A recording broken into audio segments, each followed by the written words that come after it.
Paalala para sa mga anak. Isang araw yung nanay na hindi mo pinapansin. Isang araw hindi mo na makakasama.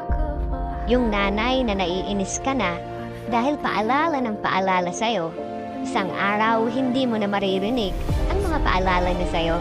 Yung nanay mo na nangungulit sa'yo, isang araw hindi mo na maririnig ang pangungulit niya sa'yo.